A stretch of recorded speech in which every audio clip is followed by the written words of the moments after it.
اور اے میرے پیارے اسلامی بھائیوں، آج کل ہمارا بہت بڑا مسئلہ کہ ٹرسٹ ڈیفیسٹ ہے.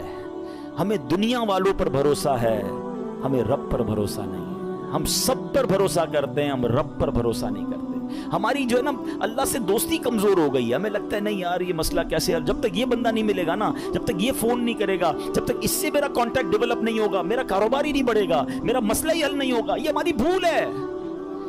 میں آپ کو کچھ انشاءاللہ حدیثیں سناتا ہوں، پھر اس ٹاپک پہ مزید بات کرتے ہیں کہ اللہ کے حبیب علیہ الصلوۃ والسلام کیا فرماتے ہیں.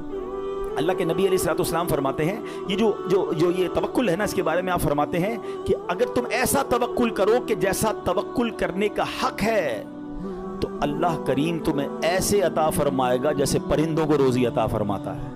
اب یہ اتنے سارے پرندے ہیں، ان کی روزی کا انتظام کیا ہے؟ اتنا کمال کا یہ سٹڈی اگر آپ کریں، اور حدیث میں آیا نا کہ اللہ ایسے روزی دے گا جیسے پرندوں کو دیتا ہے.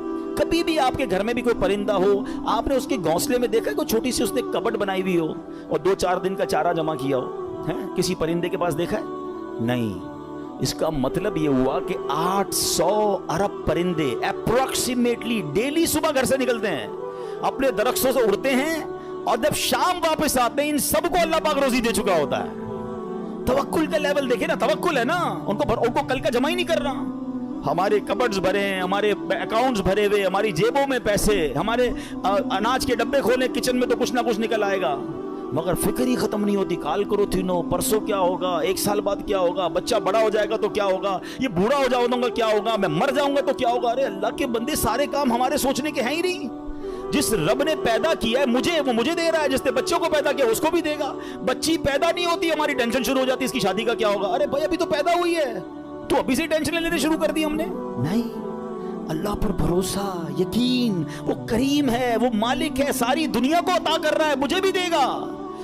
بڑا خوبصورت جملہ علماء کہتے ہیں، وہ چونٹی کو کن دیتا ہے اور ہاتھی کو من بھی وہی دیتا ہے. ہاتھی کی خوراک دیکھی ہے، وہ منو کھاتا ہے، چونٹی ذرہ کھاتی ہے، وہ ذرے چونٹی کو ذرہ بھی پہنچا دیتا ہے اور ہاتھی کو منو بھی پہنچا دیتا ہے. تو وہ مجھے بھی دے گا، بس لیول چاہیے. ایک اور بڑی خوبصورت حدیث پاک ہے، اللہ کے نبی علیہ الصلوۃ والسلام فرماتے ہیں، جس کو یہ پسند ہو کہ وہ لوگوں میں سب سے زیادہ قوی ہو جائے. ہم میں سے بہت سارے لوگ بڑے کمزور ہوتے ہیں، ڈر جاتے ہیں، خوف زدہ رہتے ہیں. یہ ان کے لیے حدیث کا پارٹ بڑا زبردست ہے. آپ فرماتے ہیں جو یہ چاہتا ہے کہ سب سے زیادہ قوی ہو جائے تو اسے چاہیے کہ اللہ عز و جل پر توکل کرے. اور جس کو یہ پسند ہو کہ وہ زمانے میں باعزت ہو جائے، اسے چاہیے تقوی اختیار کرے. اور جس کو یہ بات پسند ہو کہ سب لوگوں سے زیادہ دولت مند ہو جائے، تو اپنے پاس موجود شے سے زیادہ اس پر اعتماد کرے جو اللہ تعالیٰ کے دستے قدرت میں ہے. ہم اپنے مال پر بڑا بھروسہ کر رہے ہوتے ہیں، یار بھائی دیکھو پیسے جمع کر لو، مصیبت میں کام آئیں گے. ہاں کوئی بیمار ہو گیا نا تو اچھا ڈاکٹر کر سکو گے. مکہ مدینے جانا ہے نا تو حج کے لیے پیسے چاہیے گے. یہ بھول ہے ہماری. مجھے بتائیے، آپ کے پاس کروڑوں روپے ہیں، آپ دنیا کا بیسٹ ڈاکٹر ہائر کر لیں، بیسٹ ہاسپٹل پہ چلے جائیں، اللہ نے شفا نہیں دینی تو نہیں دینی. ہاں مجھے کووڈ کا زمانہ یاد آ گیا. پیسے کم تھے لوگوں کے پاس، منتیں کر رہے تھے کہ ہاسپٹل میں کمرہ مل جائے، بیسٹ کمرہ لے لیا، سلنڈر لے لیا، بڑی سورسیں لگتی تھی. مجھے یاد ہے اچھی طرح، مجھے دبئی سے کال آئی تھی. بہت اچھے ہمارے دوست ہیں، اللہ نے ان کو بہت نوازا ہے، بہت نوازا. اور مطلب وہ بندہ ایسا ہے کہ پورا ہاسپٹل خرید سکتا ہے. اس نے مجھے فون کیا کہ عبدالحبیب بھائی میرے چچا جو ہیں کووڈ ہو گیا ان کو. اس کو بڑا خوف تھا کراچی میں، پورا کراچی لاک ڈاؤن میں تھا. کہہ رہا یار کچھ کر دیں، جتنے پیسے خرچ ہوتے ہیں بتائیں. ان کو کوئی کمرہ، ان کو کوئی ہاسپٹل میں جگہ نہیں مل رہی ہے، سلنڈر نہیں مل رہا، کچھ کریں. یعنی وہ کروڑ 2 کروڑ 5 کروڑ بھی خرچ کر دیتے. کچھ نہیں ہوا اور 2 سے 3 دن بعد ان کا وصال ہو گیا. کدھر گئے پیسے، کدھر گئی سورس؟ یاد رکھیے گا. اور آپ نے بھی دیکھا ہے، میں نے بھی دیکھا ہے، بندے کے پاس کچھ نہیں ہے، ڈاکٹر کہتے نہیں بچے گا. میں کل ایک مریض سے مل کے آیا ہوں، کبھی کہیں گے تو آپ کو انشاءاللہ یہاں لا کے ان سے بات کرواؤں گا. مجھے کہتے ہیں میری رپورٹ میں نے ڈاکٹر کو دکھائی کہ 3 مہینے ہیں تمہارے پاس، 3 مہینے. کل رات میری ملاقات ہوئی، کہہ رہے اس بات کو 4 سال ہو گئے ہیں. میں انہوں نے اپنے روحانی علاج کچھ کیا، وظائف پڑھے، مجھے بتایا سارا، انہوں نے پورا سسٹم بتایا. میرا رب چاہے نا، انہوں نے کہا اس کے بعد میں نے کوئی بائیوپسی نہیں کرے. لیور کینسر، کہہ رہے تمہیں ٹرانسپلانٹ کرا لو ورنہ 3 مہینے. کہتے نہ میں نے بائیوپسی کرائی، نہ میں نے کیمو کرائی. مجھے کچھ وظائف ملے، میں نے وہ وظائف کیے. اللہ نے مجھے، آپ کے سامنے بیٹھا میری محفل میں میرا بیان سن رہے تھے، جسے اللہ رکھے اسے کون چکے. تو یہ توکل ہے نا. یہ جو اسباب پر پاگل ہوئے ہیں نا ہم لوگ. اچھا لوگ کہتے ہیں پیسے ہوں گے نا خوش رہیں گے، یہ بھی بے وقوفی ہے. میں اس مسجد میں آیا ہوں، یہ بہت سارے امیر بیٹھے ہیں، کروڑپتی بھی نظر آ رہے ہیں، شاید ارب پتی بھی ہوں گے. یہ بھی بھول ہے، یہ ہمارے کچھ اسلامی بھائی کو انفیریورٹی کمپلیکس ہوتا ہے، یار پیسے ہوں گے نا تو ذرا خوشی ملے گی. بے وقوفی ہے آپ کی، پیسوں سے خوشی نہیں ملتی. اگر پیسوں سے خوشی ملتی ہوتی نا دنیا میں کوئی امیر غمزدہ نہ ہوتا. میں آپ کو ایک بڑی عجیب بات کہنے جا رہا ہوں، بڑی تجربے کی بات کہنے جا رہا ہوں. دنیا میں جو ہے نا ہر کوئی سخی نہیں ہوتا. زندگی کی گاڑی مسائل کے پہیوں پر ہی چلتی ہے. امیر کے دکھ اور ہیں، غریب کے دکھ اور ہیں. ہاں مشہور آدمی کے دکھ، آپ کو کوئی مشہور لگتا ہے نا، اوئے ہوئے کیا فیم ہے بھائی، جدھر جاتا ہے لوگ جمع ہو، اس سے پوچھو وہ لائف کیسے گزار رہا ہے، اس کی ٹینشن اور ہیں. جس کو کوئی نہیں جانتا اس کی ٹینشن اور ہے. کاروبار کرنا چاہیے جناب، کاروبار میں بڑو مزو ہے. کاروباری کے دکھ اور ہیں، نوکری والے کے دکھ اور ہیں. تو یہ دنیا مسائل کے ساتھ ہی چلے گی. آپ کو اللہ کی رضا پر راضی رہنا ہے. آپ دوسروں کی مسکراہٹ دیکھ کر سمجھتے یہ سب سے زیادہ خوش ہے، کبھی بیٹھو اس سے اس کے دکھ پوچھو، پریشان ہو جاؤ گے. ہمارا تو کام ہی یہی ہے نا. آپ یقین کریں کبھی کبھی کسی کے گھر جاتے ہیں نا، بڑا بنگلہ، وہ بڑا 15 کروڑ کی گاڑیاں کھڑی ہیں، باہر گارڈ کھڑے ہیں. بندہ بولے بھائی کمال عیش کی زندگی ہے، ڈرائنگ روم میں لے جا کے بولتا حاجی صاحب آپ سے ایک کام ہے، اور کان میں آ کے جب اپنا مسئلہ بتاتا ہے نا، بندہ بولے یار اس سے زیادہ تو میں سخی ہوں یار، اتنی بڑی ٹینشن میں بیچارہ. تو یہ نہ سمجھیں، یہ تو قرآن کا اعلان ہے. ہمیں ٹیسٹ دیا جائے گا، ہمیں آزمایا جائے گا. Be ready for that test. کیا کہتا ہے قرآن؟ وَلَنَبْلُوَنَّكُمْ بِشَيْءٍ مِّنَ الْخَوْفِ وَالْجُوعِ وَنَقْصٍ مِّنَ الْأَمْوَالِ. کمال دیکھیں، رب نے یہ فرمایا ہم تمہیں عنقریب آزمائیں گے. اچھا یہ نہیں کہا کہ آزمائیں گے کسی بھی چیز سے، لسٹ بھی دے دی ہے، کوسچن پیپر ڈکلیئر ہے. وَلَنَبْلُوَنَّكُمْ بِشَيْءٍ مِّنَ الْخَوْفِ. تمہیں خوف آئے گا، کبھی دشمن کا خوف آتا ہے، کبھی بدنامی کا خوف آتا ہے، کبھی لگتا ہے یار یہ چیز خراب ہو جائے گی. والجوعی، تمہیں بھوک لگے گی، تمہارے پیسے کم ہو جائیں گے، غربت آ جائے گی. پھر کیا فرمایا؟ نقص من الاموال، تمہارے مال کم ہو جائیں گے، شپمنٹ خراب ہو جائے گی، کوئی مال لوگے وہ مال بیکار ہو جائے گا، آپ کا آرڈر خراب ہو جائے گا. ہوتا ہے کاروبار میں. پھر کیا فرمایا؟ الانفس والثمرات، تمہاری باڈی میں پرابلم آئے گی، چلتے چلتے بیماری آ جاتی ہے. بندہ کہتا ہے یار کچھ سب چیزیں سیٹ تھی، یہ کیا ہو گیا، یہ کیا نکلا ہے ٹیسٹ کے اندر، یہ تو ہونا تھا. پھر کیا فرمایا؟ والثمرات، تمہارے پھل خراب ہو سکتے ہیں. کیا خوبصورت قرآن نے پہلے سے بتا دیا ہے. مگر اس ٹیسٹ میں جو پاس ہوگا، کیا فرمایا؟ وبشر الصابرین، خوشخبری صبر والوں کے لیے. Be ready for that test. اور اس ٹیسٹ سے جب آپ گزر جاؤ گے نا، پھر کیا فرمایا؟ الذین اذا اصابتهم مصیبہ قالوا انا للہ وانا الیہ راجعون. جب ان پر کوئی مصیبت آتی ہے تو کہتے ہیں اللہ ہی کا مال ہے، اللہ ہی کی طرف لوٹ جانا ہے. تو اللہ کرے کہ ہمارا یہ مائنڈ سیٹ بن جائے کہ جب ہمارے اوپر کوئی، ہمیں جیسے پتہ چلے یار لاس ہو رہا ہے، دشمن سامنے آ گیا ہے، کوئی باڈی میں پرابلم آ رہی ہے، کوئی ٹینشن آ رہی ہے، تو الارم بج جائے میرا ٹیسٹ شروع ہو گیا ہے، میں نے وبشر الصابرین کا مجدہ لینا ہے، ان اللہ مع الصابرین کا انعام لینا ہے. میرا یہ ٹیسٹ ٹائم آ گیا ہے، اب مجھے ثابت قدم رہنا ہے، اب مجھے شکوہ نہیں کرنا ہے، اللہ کی رضا پر راضی رہنا ہے. یقین جانو جس دن آپ نے یہ ٹیسٹ پراپر پاس کر لیا، اس کے بعد ایسی خوشخبری ملنی ہے کہ آپ کی عقل حیران ہو جانی ہے. بس ہمیں اللہ پر بھروسہ رکھنا ہے، اللہ پر یقین رکھنا ہے، اور وہ رب کیسے عطا فرماتا ہے. سبحان اللہ. ایک اور ایمان افروز واقعہ سنیں، پھر میں آپ کو ایک کمال کی آیت سناؤں گا. ہوا کیا، ایک بزرگ تھے حضرت حاتم اسم، بہت بڑا نام ہے، ٹھیک ہے. ان کا توکل بہت کمال کا تھا. ایک رات اپنے رفقا سے، اپنے دوستوں سے بات کر رہے تھے تو حج کا ذکر نکل آیا، تو ان کے دل میں بھی حرمین طیبین جانے کی تڑپ بڑھ گئی. تو گھر تشریف لائے اور اہل خانہ سے کہتے ہیں اگر مجھے اجازت دو تو میں حرمین طیبین چلا جاؤں. تو بیوی بچوں نے کہا کہ ہمارے پاس تو پیسے ہی نہیں ہیں، فاقے چل رہے ہیں، اور آپ مکہ مدینے جانے کی بات کر رہے ہیں، اور آپ چلے گئے تو ہمارا پیچھے کیا حال ہوگا. بھروسہ اللہ پر نہیں ہے، اسباب پر، چیزوں پر. تو وہ ایک چھوٹی بچی تھی، وہ کیا کہتی ہے، اگر تم لوگ اجازت دے دو تمہارا کیا جائے گا، یہ جہاں جانا چاہتے جانے دو، یہ رزق دینے والے تھوڑی ہیں. کہتے یہ رازق تھوڑی ہیں، رزق ملنے کا وسیلہ ہیں. جب گھر کے دیگر افراد نے بچی کا توکل دیکھا تو کہتے بچی ٹھیک تو کہہ رہی ہے، اللہ کے گھر ہی جا رہے ہیں، اب چلے جائیں. حضرت کو اجازت دے دی گھر والوں نے، آپ حج پر روانہ ہو گئے. اب صبح ہوئی تو آپ کی جیسے ہی حج کی خبر پھیلی تو آپ کے پڑوسی آ گئے، کہیے آپ نے کیا کیا. اس بچی کو برا بھلا کہنے لگے کہ آپ کو اجازت نہیں دینی چاہیے تھی، آپ کے ابو چلے گئے، آپ کے کھانے پینے کے مسائل ہیں. اچھا پہلے ایسا تو نہیں تھا کہ 15-20 دن 40 دن کا حج تھا، کئی مہینوں کا ٹریول ہوتا تھا، جاتے تھے آتے تھے، آلموسٹ 4 to 6 month، ہو سکتا ہے سال کا سفر ہو. تو اب بچی کو یہ کہنے لگے کہ تمہیں اجازت نہیں دینی چاہیے تھی. آئے ہائے، جب اس بچی نے یہ سنا نا تو آسمان کی طرف سر اٹھایا اور کہنے لگی کہ اے میرے مالک اب مجھے ان لوگوں کے سامنے رسوا نہ کرنا، تیرے بھروسے میں نے کہا تھا اب تو نے رسوا نہیں کرنا۔ اچھا ہوا یہ کہ اس شہر کا جو حاکم تھا، جو سمجھ لیں بادشاہ تھا یا گورنر کہہ لیں، وہ شہر کے گشت پر نکلا اور ٹریول کرتے کرتے اسے پیاس لگی، تو اسی حضرت حاتم اصم کے گھر کے دروازے پر آ کر دروازہ بجایا جاتا ہے، کیا گورنر صاحب آئے ہیں ذرا پانی پلا دیں، پیاس لگی ہے۔ ان کی زوجہ کہتی یا اللہ ہم وہ لوگ ہیں جن کے اپنے کھانے پینے کے پرابلمز ہیں اور ہمارے دروازے پر شہر کا حاکم آ کر پانی مانگ رہا ہے، اے اللہ تیری قدرت۔ پانی پلایا تو کسی پڑوسی نے آ کر کہا کہ یہ بڑے غریب لوگ ہیں اور ان کے والد صاحب حج پہ چلے گئے ہیں، حضرت حاتم اصم ہیں، اور ان کے گھر میں تو فاقے چل رہے ہیں۔ تو بادشاہ نے کہا کہ انہوں نے ہم پر مہربانی کی، ہمیں پانی پلایا، ان کو ایسے خالی ہاتھ تو نہیں چھوڑنا چاہیے۔ اس نے اپنے جو پیٹی باندھتے تھے اس زمانے میں، اپنی پیٹی اتاری اور ان کے گھر میں ڈال دی، اور اپنے سارے سپاہیوں سے کہا سب اپنی اپنی پیٹی ڈال دو۔ سب نے پیٹی کھولی اور ڈال دی۔ بعد میں وہ پیٹی کے بدلے پیسے آئے اور وہ مالدار ہو گئے، اتنے پیسے ہو گئے سبحان اللہ۔ اب کیا ہوا، جب یہ سب کچھ آ گیا تو اب وہ بچی زاروں کے تار رونے لگی۔ لوگ کہنے لگے اب تو مسئلہ حل ہو گیا، اللہ نے تمہارا بھروسہ تھا، اللہ نے اتنی مہربانی کی، اتنے پیسے گھر میں آ گئے۔ تو بچی کے جملے سنیے گا، وہ کہتی ہے کہ میں تو اس لیے رو رہی ہوں کہ ہم نے کل رات بھوک کے عالم میں گزاری، جب مخلوق نے ہمارے حال پر نظر عنایت کی تو فقر و غربت سے ہمیں غنی کر دیا، فقر و فاقہ ختم، we are now rich۔ وہ کہتی جب اللہ کریم ہمارے حال پر نظر فرمائے گا تو لمحہ بھر کے لیے بھی ہمیں کسی کا محتاج نہ رہنے دے گا۔ پھر بچی نے بارگاہ خداوندی میں دعا مانگی، اے اللہ ہمارے والد پر نظر رحمت فرما اور ان کے لیے آسانی فرما دے، وہ تیری راہ میں روانہ ہوئے ہیں۔ کیا کمال کی بچی ہے۔ اور جب اس بچی نے یہ دعا کی تو پھر ہوا کیا سبحان اللہ کہ دوسری طرف حضرت سیدنا حاتم اصم جب حج کے قافلے کے لیے روانہ ہوئے تو راستے میں امیر قافلہ شدید بیمار ہو گیا۔ لوگوں نے اس کے لیے ڈاکٹر کو تلاش کیا تو ڈاکٹر نہیں ملا۔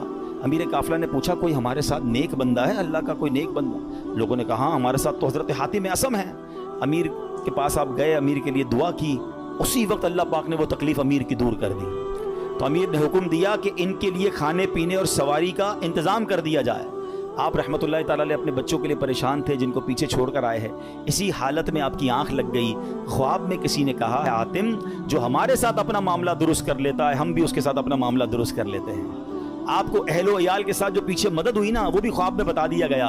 حج کے بعد جب واپس تشریف لائے تو بچی گلے لگ کر رونے لگی۔ اس موقع پر وہاں موجود بچوں نے بڑوں سے کہا اللہ پاک اس کی طرف نظر نہیں فرماتا جو عمر کے اعتبار سے بڑا ہو، بلکہ اس کی نظر رحمت تو اس کی طرف متوجہ ہوتی ہے جو اللہ کریم کی زیادہ پہچان رکھتا ہے، زیادہ معرفت رکھتا ہے۔ تو اے میرے پیارے اسلامی بھائیوں، یاد رکھیے اللہ پر بھروسہ ہو تو بگڑے کام سنور جاتے ہیں۔ یہ آج کل لوگ جو حرام کام کی طرف جا رہے ہیں نا، کوئی سود کا کام کر رہا ہے، کوئی رشوت کا کام کر رہا ہے، کوئی جناب کہتا ہے نہیں یار جھوٹ بولے بغیر کاروبار کیسے ہوگا، یہ ایکچولی پرابلم یہ توکل کی کمی ہے۔ آج حرام روزی کا جو بازار گرم ہے نا، اچھا پتہ سب کو ہے کہ میں جھوٹ بول رہا ہوں، پتہ ہے میں ملاوٹ کر رہا ہوں، پتہ ہے میں دھوکہ دے کر پیسے کما رہا ہوں، لیکن جب اس سے پوچھو کیوں کر رہے ہو تو یار کیا کریں، گھر کا خرچہ کیسے چلے گا، مارکیٹ میں سارے ہی جھوٹ بولتے ہیں، میں نہیں بولوں گا تو میرا مال کیسے بکے گا۔ مجھے بتائیے پھر توکل کدھر گیا، پھر بھروسہ کدھر گیا؟ یعنی آپ یہ سمجھتے کہ غلط کر کر ہی پیسے ملیں گے، یہ بھول ہے ہماری۔ یاد رکھیے حرام روزی کے قریب بھی نہ جائیں، یہ وہ غلطی ہے جو ہمارے یہاں بہت بڑی تعداد میں لوگ کر رہے ہیں۔ آپ یقین کریں، آپ اللہ پر بھروسہ رکھیں اور ایک نیت کر لیں آج کچھ بھی ہو جائے میں حرام روزی کے قریب بھی نہیں جاؤں گا۔ پھر دیکھیں آپ کے مسئلے کیسے حل ہوتے ہیں۔ سب سے بڑا پرابلم پتہ ہے کیا ہے؟ ہمارے مسئلے حل نہیں ہو رہے، ہمیں سکون نہیں ملتا ہے، ہماری ٹینشنیں دور نہیں ہوتی ہیں۔ پلیز چیک کیجئے روزی حلال ہے کہ نہیں ہے۔ ایک بار حضرت موسیٰ علیہ نبینا علیہ السلام نے ایک شخص کو دیکھا کہ وہ زارو کتار رو رہا ہے، ہاتھ اٹھا اٹھا کر دعائیں کر رہا ہے، یا اللہ یا اللہ یا اللہ۔ حضرت موسیٰ تو اللہ سے بات کرتے تھے، آپ نے اللہ سے عرض کی مولا یہ اتنی دعائیں کر رہا ہے، اس کی دعا سن لے، اس کی پکار سن لے، اس کا مسئلہ حل کر دے۔ اللہ نے فرمایا اے موسیٰ یہ اتنا روئے کہ روتے روتے مر جائے، یہ اتنے ہاتھ بلند کرے کہ اس کے ہاتھ آسمان تک پہنچ جائیں، تب بھی اس کی دعا قبول نہیں ہونی ہے۔ حضرت موسیٰ نے کہا یا اللہ وجہ کیا ہے؟ فرمایا یہ حرام کھاتا ہے، حرام پہنتا ہے اور اس کے گھر میں حرام مال ہے، خدا را اس سے نکل آئیے۔ ہمت کیجئے، ایک بار آپ بھروسہ کیجئے اللہ پر۔ مجھے اندازہ ہے اس طرح کے بیان ہوتے ہیں نا تو ڈبل مائنڈڈ ہو جاتا ہے بندہ، یار بات ٹھیک ہو رہی ہے مگر پورا امپائر کھڑا ہوا ہے، پوری فیکٹری چل رہی ہے، پورا بزنس ہی سود پہ چل رہا ہے، جھوٹ پہ چل رہا ہے، بہت ساری غلطیاں ہیں، کیسے نکلوں؟ اللہ سے مدد مانگنی ہے، وہ کریم ہے, وہ ضرور مدد فرمائے گا. ایک اور بات سنیے, یہ بعض اوقات فیملی پریشر کی وجہ سے بھی لوگ حرام کی طرف جاتے ہیں, ڈیمانڈیں ختم نہیں ہوتی نا. ایک اور حدیث پاک سنیے, اللہ کرے میری بہنیں سن رہی ہوں, میری مائیں, میری بچیاں سن رہی ہوں, وہ بھی اس حدیث کو سنیں. پیارے آقا علیہ الصلوۃ والسلام نے ارشاد فرمایا, لوگوں پر ایک ایسا زمانہ آئے گا کہ مومن کو اپنا دین بچانے کے لیے ایک پہاڑ سے دوسرے پہاڑ اور ایک غار سے دوسرے غار کی طرف بھاگنا پڑے گا. اس وقت روزی اللہ عز و جل کی ناراضگی کے ذریعے ہی حاصل کی جائے گی, یعنی طریقہ بڑا مشکل ہو جائے گا حلال کمانے کا. پھر جب ایسا زمانہ آئے گا تو آدمی اپنے بیوی بچوں کے ہاتھوں ہلاک ہوگا. اچھا, بیوی بچے نہیں ہوں گے تو والدین کے ہاتھوں ہلاک ہوگا. اگر والدین نہ ہوئے تو رشتہ داروں اور پڑوسیوں کے ہاتھوں ہلاک ہوگا. صحابہ کرام نے عرض کی, حضور وہ کیسے, یعنی بندہ اپنے بیوی بچوں, پڑوسیوں, ماں باپ کے ہاتھوں کیسے ہلاک ہوگا؟ اب سنیے, اللہ کے حبیب علیہ الصلوۃ والسلام فرماتے ہیں, وہ اسے اس کی تنگ دستی پر عار دلائیں گے, اس کی غربت پر اسے شرم دلائیں گے, اور تو اپنے آپ کو ہلاکت میں ڈالنے والے کاموں میں مصروف کر دے گا اور انہی کے ہاتھوں ہلاک ہوگا. یہی کہتے ہیں نا گھر والے, تم نے کمایا ہی کیا, ابھی تک موٹر سائیکل پر ہو ہیں, ابھی تک جناب تم نے گھر کا فرنیچر چینج نہیں کیا, شادی ہو رہی ہے تم نے سونے کا زیور نہیں بنایا. گھر والوں کا پریشر, دوستوں کا پریشر, پڑوسیوں کے تانے. ایک وقت آئے گا کہ بندہ حرام کاموں کی طرف جائے گا اور پھر اللہ کو ناراض کرے گا اور انہی کے ہاتھوں ہلاک ہو جائے گا. یہاں میں آپ سب کو ایک بات عرض کرنا چاہتا ہوں, پلیز ایک بات یاد کر لو, پیسہ زیادہ ہونا کمال نہیں ہے, اچھا مال ہونا کمال ہے. ہمیں ہوتا پتہ کیا ہے کہ آپ بعض اوقات کسی امیر کو دیکھتے ہیں, آپ کو لگتا ہے یار اتنی گاڑیاں, اتنے بنگلے, جناب مزے میں تو یہ ہے, برکت اس میں ہے. نہیں, ایک جملہ آج یاد کر لیں, سب یاد کر لیں, برکت کوانٹٹی میں نہیں ہے, برکت کوالٹی میں ہے. کسی کے پاس اربوں روپے ہیں, حرام کے ہیں, سکون نہیں ہے, سو نہیں پا رہا, بچے بیمار, نافرمان, گناہگار, وہ پیسے کس کام کے ہیں؟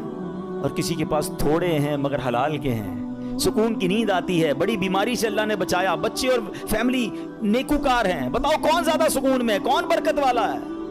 پلیز حلال کی طرف توجہ رکھیں. ہمارا سب کا ایک ہی مسئلہ ہے کہ اگر ہماری دعائیں قبول ہونا شروع ہو جائیں, ہمارے سارے مسئلے حل ہو جائیں گے. تو دعائیں کیسے قبول ہوں گی؟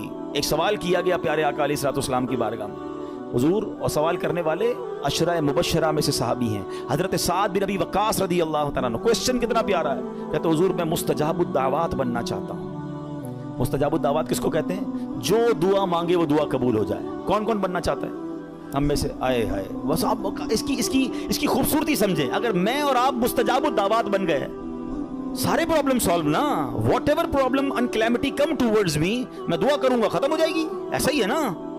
اب نبی پاک علیہ الصلوۃ والسلام نے اس بیوٹیفل کوسچن کا آنسر کوئی بہت بڑا نہیں دیا. اللہ کے نبی علیہ الصلوۃ والسلام نے ون لائنر آنسر دیا. آقا نے فرمایا, اے سعد, اپنی غذا پاکیزہ کر لو تو مستجاب الدعوات بن جاؤ گے. ہائے ہائے, واٹ اے بیوٹیفل وے. بس ہمارا نوالا پاکیزہ ہو, ہمارا رزق پاکیزہ ہو. چھوڑ دو ملٹیپلیکیشن کو, یار وہ آگے بڑھ گیا, میرا تو پھر 2000 گز کا بنگلہ کیسے بنے گا, تو V8 کدھر سے لوں گا, تو جناب اتنا ٹریول کیسے ہوگا. یہ سب چھوڑ دیں آپ ہمت رکھیں. اور میں آپ کو ایک اور جملہ آج بتا دیتا ہوں, جس شخص نے حرام کو چھوڑا ہے نا, وہ نیچے نہیں گیا ہے. دوبارہ شروع میں نے کیا کہا تھا, ایک میرا اور آپ کا کیلکولیٹر ہے, ایک رحمت کا کیلکولیٹر ہے. آپ مجھے ایک بات کا جواب دیں. میں نے کئی بار یہ واقعہ بیان کیا, چلو میں اس کو شارٹ کر دیتا ہوں. ایک مبلغ کو ایک بندہ ملا اور کہتا ہے, جناب میں آپ کا بیان سنا اور مجھے ذہن بن گیا حرام چھوڑنے کا. یورپ کی بات ہے. وہ کہتے ہیں میرے اسٹور پہ شراب بکتی ہے, اور بھی سامان بیچتا ہوں, لیکن شراب بھی بیچتا ہوں. میں شراب بیچنا چھوڑوں گا, پیسے ہی پورے نہیں ہوں گے, کرایہ ہی نہیں نکلے گا, بچوں کا کیا ہوگا. تو اس مبلغ نے اس بندے کو یہ کہا, جو میں آپ سب کو اور میرے ویورز کو بھی کہنا چاہتا ہوں, کہ یار ایک بات بتاؤ, تم حرام کما رہے ہو؟ کہتا ہے ہاں. اللہ دے رہا ہے, روزی مل رہی ہے؟ کہا مل رہی ہے. تم حلال کماؤ گے تو کیا وہ روزی بند کر دے گا؟ مجھے بتائیں نا, رزق دینے والا کون ہے, رازق کون ہے؟ میں اللہ کی نافرمانی کروں وہ دے رہا ہے, اور مجھے ڈر یہ ہے کہ میں اس کو راضی کروں گا اور وہ بند کر دے گا. یا تو روزی دینے والا کوئی اور ہوتا تو سمجھ آتی بات کہ بھائی عبادت اللہ کی کروں گا, وہ بندہ ناراض ہو جائے گا. جب روزی دینے والا رب ہے, میرا ایمان ہے, عقیدہ ہے, اس کا مطلب یا تو وہ ایمان کمزور ہے, اور اگر وہ توکل مل گیا تو یہ ڈیفینیٹلی ہوگا کہ آپ اللہ کی ناراضی چھوڑے, آپ کو اندازہ نہیں ہوگا کہاں سے روزی آنا شروع ہو جائے گی. ہوا کیا پتہ, سنیں, یہ میں آپ کو پریکٹیکل واقعہ بتا رہا ہوں. 1 یا 1.5 سال بعد اسی مبلغ کی اسی نوجوان سے پھر یورپ میں ملاقات ہوئی. وہ نوجوان ڈھونڈتا ہوا آیا, کہتا ہے میں یاد ہوں آپ کو. کہتے یار کچھ یاد تو آ رہا ہے، آپ سے ملاقات ہوئی تھی. کہا میں وہی ہوں جس نے آپ سے وعدہ کیا تھا میں شراب نہیں بیچوں گا. آپ نے کہا تھا کہ اللہ تمہاری روزی میں برکت دے گا، ایسا ہی ہوا ہے، میں نے شراب بیچنا چھوڑ دی، پتہ نہیں کدھر سے روزی آ رہی ہے، اللہ نے برکت ڈال دی ہے. یہ ایک ٹیسٹ ہوتا ہے، یہ ایک پلان آپ کو پہلے لگے گا نہیں ہوگا، اور بعض اوقات کچھ دنوں تک آزمایا بھی جائے گا. آپ بولیں یار مولانا صاحب نے کہا تھا کہ بھائی حرام چھوڑ دو، پیسے زیادہ ہو جائیں گے، میں تو روز کی رشوت 10,000 روپے لیتا تھا، میں نے چھوڑ دی، آج تو 11,000 روپے نہیں آئے. ایسا نہیں ہوگا، کچھ دن آزمایا جائے گا. ہو سکتا ہے اللہ تھوڑی میں ہی تمہیں سکون عطا کر دے، تمہیں برکت ڈال دے، یا پھر تمہیں اپنے غیب کے خزانوں سے عطا فرمائے. اب میں آخر ایک آیت اس بیان کو اینڈ کرتے ہوئے، ایک ایسی آیت ہے ایسا دلاسا دیتی ہے اور اتنی پریکٹیکل قرآن کی آیت ہے. یقین کریں جب پھنس جاؤ نا اس آیت کو، اللہ کرے آپ یاد کر لیں، میں ریفرنس دے دیتا ہوں، آپ ایسا کریں کہ ریفرنس نوٹ کر لیں، اپنے موبائل میں نوٹ کر لیں، پھر خود قرآن پاک سے نکال لیجئے گا. ون آف مائی فیوریٹ آیت آف قرآن پاک. آئے ہائے ہائے کیا دلاسا دیتی ہے. پارہ نمبر 28 ہے، سورہ الطلاق ہے، آیت نمبر 2 اور 3. ٹھیک ہے، یہ آیت آپ اس کو یاد کر لو، اس کا ترجمہ یاد کر لو، جب بھی ٹینشن میں ہو نا آپ یہ آیت دہرا لو. اب آیت سنیں کیا ہے، پورا فارمولا اللہ نے قرآن میں دے دیا ہے. اللہ فرماتا ہے وَمَن يَتَّقِ اللَّهَ يَجْعَل لَّهُ مَخْرَجًا. جو اللہ سے ڈرے اللہ اس کے لیے نجات کا راستہ نکالے گا، اس کو ایگزٹ ڈور ملے گا. پھر کیا فرمایا وَيَرْزُقْهُ مِنْ حَيْثُ لَا يَحْتَسِبُ. اللہ ادھر سے روزی دے گا جدھر تمہارا گمان بھی نہیں ہوگا. اچھا اب اس کو تھوڑا پریکٹیکلی کرتے ہیں. ٹھیک ہے، یہ سفید داڑھی والے بزرگ بیٹھے ہیں، مور دین 50 ایئرز جتنے بیٹھے ہیں نا، میں نے کبھی آپ سے بات نہیں کی ہوگی اس موضوع پر، مگر آج میں بہت عجیب سا دعویٰ کرنے جا رہا ہوں. جتنے یا 50 سال سے بڑی عمر کے بیٹھے یا 45 سے پلس ہے نا، اب میں جو جملہ کہنے جا رہا ہوں آپ سب سے پوچھ لیجئے گا. آپ کی زندگی میں ایک بار کم از کم، اس سے زیادہ بھی ہو سکتا ہے، ایک بار ایسا ضرور ہوا ہوگا کہ آپ کو لگا ہوگا یار بس اب ختم، پھنس گئے بھائی، بڑا معاملہ آ گیا ہے، اب نہیں نکل سکتا، ادھر سے نکلوں گا کیسے. اور آپ ایسے نکلے ہوگے کہ آج جب آپ سوچتے تو آپ حیران ہیں یار میں اس پرابلم سے نکلا کیسے. کیلکولیٹر کہتا تھا قرضہ بہت ہو گیا ہے، نقصان بڑا ہو گیا ہے، پیسے پھنس گئے کہیں، کوئی پیسوں کا معاملہ ہوا ہوگا، کوئی بیماری کا معاملہ ہوا ہوگا، کوئی فیملی پرابلم ہوا ہوگا. مگر آج سوچتا ہوں تو حیران ہو جاتا ہوں. ایسا ہوا ہے؟ سب کے کئی لوگوں کے سر ہل رہے ہیں. اس کا مطلب کیا ہے؟ جو اللہ سے ڈرے اللہ اس کے لیے نجات کا راستہ نکالتا ہے. وَيَرْزُقْهُ مِنْ حَيْثُ لَا يَحْتَسِبُ. اللہ ادھر سے روزی دیتا ہے جدھر تمہارا گمان بھی نہیں ہوتا. جو لوگ اس بھروسے سے ہٹ جاتے ہیں نا، دیکھیں واٹ از دا کانسیکوینسز. اگر ہم توکل کو چھوڑتے تو اس کا پتہ ہے پرابلم کیا ہوتا ہے. میں نے میرے بیان کا ٹاپک آج ہم نے اسی لیے رکھا توکل ضروری کیوں ہے. آج ڈپریشن بڑھ رہا ہے، آج سوسائڈز بڑھ رہے ہیں، آج لوگ جناب اللہ سے مایوسی کی باتیں کر رہے ہیں. کیوں؟ توکل ختم ہو گیا. توکل ایکچولی اینٹی ڈپریشن ہے. اگر آپ بھروسہ اللہ پر کر لینا، دنیا کی کوئی بھی چیز سامنے آ جائے. ہمیں کسی نے آگ میں نہیں ڈالا، حضرت ابراہیم کو تو آگ میں ڈالا نا. ایسے بہت سارے بدر کا واقعہ ہم نے سنا. 313 لوگوں کو کیا تھا جذبہ؟ توکل تھا کہ اللہ کے نبی ساتھ ہیں، ہم راضی ہیں، اور اللہ نے فرشتے بھیج دیے. تو ایکچولی یہ ڈپریشن سے نکلنا ہے، سوسائڈ کے خیال دماغ میں نہ آئے تو ہمیں اسٹرانگلی اللہ پر بلیو کرنا ہوگا. یہ آیت بتا رہی ہے وَيَرْزُقْهُ مِنْ حَيْثُ لَا يَحْتَسِبُ. اللہ ادھر سے روزی دے گا ادھر تمہارا گمان بھی نہیں ہوگا. پھر اللہ آگے کیا فرماتا ہے وَمَن يَتَوَكَّلْ عَلَى اللَّهِ فَهُوَ حَسْبُهُ. جو اللہ پر بھروسہ کرے اللہ اس کے لیے کافی ہے. Actually this is the message of قرآن. اللہ پر بھروسہ نہیں ہے تو آپ پریشان ہی رہیں گے، اور اللہ پر بھروسہ کر لیں پھر دیکھیں آپ کیسے نکلتے ہیں. ہم دنیا والوں کو اپنی پرابلمز بتاتے ہیں. میں آج آخر میں آپ کو ایک بات بتانا چاہتا ہوں، نہ بتایا کرو دنیا والوں کو اپنے مسائل. ہاں مت بات کیا کرو. کوئی کچھ کرتا بھی نہیں ہے اور کر سکتا بھی نہیں ہے. میری بیماری کون دور کر سکتا ہے؟ میرا پرابلم، کیونکہ سارے مسائل حل ہونے اللہ کی بارگاہ سے ہیں. دنیا والوں سے ہم بات کرتے ہیں نا، لوگ انجوائے کرتے ہیں، لوگ ہماری بات پر مزے لے رہے ہوتے ہیں. ہمارے سامنے نہیں کہتے، ہمارے بعد لوگوں کو بتاتے ہیں آیا تھا میرے پاس، اس کا فلاں مسئلہ ہے، اس کا فلاں پرابلم ہے. ہاں بڑی بڑی باتیں کرتا ہے یہ والے پرابلم میں. یعنی ہماری پرابلم سے دنیا والے انجوائے کر رہے ہوتے ہیں. کیوں بتاتے ہو دنیا والوں کو بھائی؟ کسی کا احسان کیوں اٹھائیں، کسی کو حالات کیوں بتائیں؟ تم ہی سے مانگیں گے تم ہی دو گے، تمہارے در سے ہی لو لگی ہے. وہ شاعر کہتے ہیں نا، دنیا والے تو درد دیتے ہیں، دنیا والے تو درد دیتے ہیں، درد دل کی دوا مدینہ ہے، درد دل کی دوا. اور کیوں ہو مایوس اے مریضوں تم، کیوں ہو مایوس اے مریضوں تم، آؤ دارو شفا مدینہ ہے۔ تو ہمیں اللہ اور اس کے رسول کی طرف نظر رکھنی ہے، ہم نے دنیا والوں کو نہیں بتانا ہے۔ تو ہمیں اللہ پر جب بھروسہ ہوگا نا، میں آپ کو مشورہ دیتا ہوں، آپ اللہ سے باتیں کیا کرو،